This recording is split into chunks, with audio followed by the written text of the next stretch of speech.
Welcome to the Handy Guys, and today we're going to talk about light bulbs. That's right, Paul. The simple light bulb's been around for about 150 years, but now we have something else. Right. Today we now have smart bulbs. They're LED bulbs, much like this older LED bulb, but this is a dumb bulb. It just goes on and off. These LED bulbs have some intelligence. That's right. They can be controlled by your smartphone. They can change colors. They can change brightness, all kinds of things. So the question is, how do they work? Right. You don't need to install any fancy switches. You don't need to do any electrical work. If you can screw in a light bulb, you can do the physical install of these, no problem. Right. So just by installing these, like any old-fashioned light bulb, you screw it in, you'll be able to, set these on and off with a standard light switch with a standard lamp. They essentially work either over your Wi-Fi, or they work with a hub, or they work with a voice app on your phone. Right. Or a virtual assistant if you have one. Exactly. So, they're pretty cool, but we need to talk about what all the features are. Are they worth it? What can we do with these smart bulbs, Brian? That's right. So one of the things that I have is those mechanical timers. You set the time for a light that you plug into the timer. You set the time on, time off, and it controls that light. Well, now you don't need to do that. You can do that all in a smart app and control each of these bulbs individually to come on and off certain times of the day. Or as a group, if you want. That's so right. You can set them for a room and have them go on and off based on a timer, which you would set up on the smart app that's available for the particular brand of smart bulb that you're using.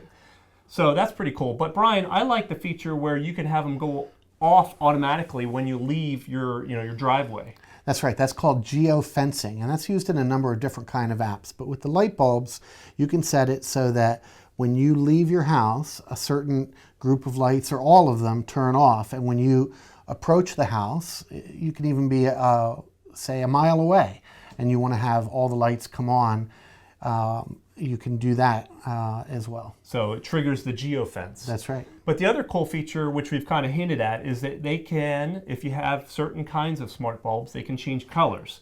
So for instance, you could set them green for Christmas, you could set them as orange for Halloween, or you could set up various scenes for different things you do about the day. So these are smart bulbs, but there are some drawbacks, and perhaps the drawbacks may mean that someone may not be interested in these smart bulbs. But what are the drawbacks? That's right. One of the biggest ones for me is the cost. So these bulbs are going to run 2 to 4 times the price of a regular LED bulb, which is already on the expensive side compared to what we used to pay for the incandescent bulbs. Right, so they cost a lot more.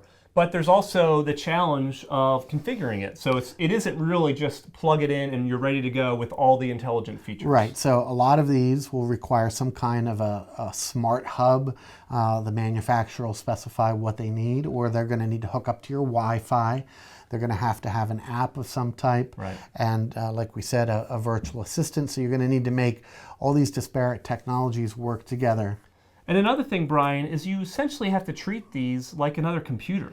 That's right. They're going to need software, security updates, patches, all of that good stuff, just like your laptop or smartphone does. Exactly. So there you have it. The old-fashioned Edison bulb has been replaced by LEDs, CFLs, and now smart bulbs. They come in different shapes for different lights, recessed lights, your standard lamps. But again, they're not necessarily plug and play. You really need to get into the technology. But once you do, they're pretty cool. All right.